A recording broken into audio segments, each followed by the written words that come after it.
Klabu ya Simba kutoka nchini Tanzania na Afrika Mashariki ndiyo klabu pekee ambayo imetajwa kwenye idadi ya vilabu bora barani Afrika kwa kutajwa kwenye namba kuanzia 100 duniani, wakitokea kwenye nafasi ya 167 hadi 178 kwa upande wa GDC. Wao wanafahamika kama Game Developer Conference, GDC. Yes. Sasa klabu ya Simba imetajwa kuwa ni klabu bora kutoka Afrika Mashariki kati ya nafasi ya 167 hadi 178 duniani, ambapo klabu ya Simba kutoka Tanzania imeshika nafasi ya 174, huku kwenye orodha ya klabu 10 bora duniani ikiongozwa na Real Madrid, wako Barcelona, Bayern Munich, Manchester United, Juventus, Inter Milan, Man City, Liverpool na vilabu vingine. Lakini kutoka Afrika Mashariki Simba imeweza kutajwa katika nafasi ya 174.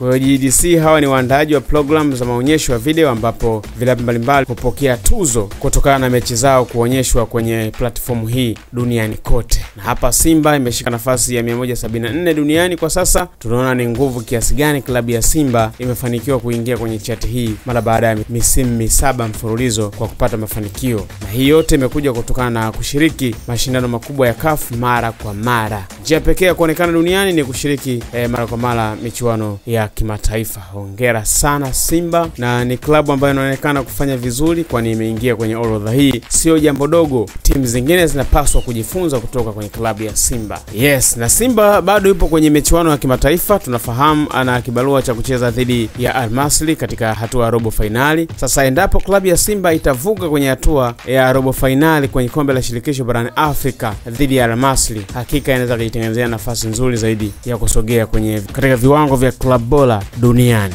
kutoka 174, na tutamshuhudia mnyama Simba akisogea mpaka kwenye 100 bora. Yes, mimi naipongeza klabu ya Simba. Wewe kwa upande wako ulikuwa na maoni gani kwa muendelezo wake huu ambao wengi wanamsifu na kuona kwamba kama huwa ana malengo hivi ya kufika mbali?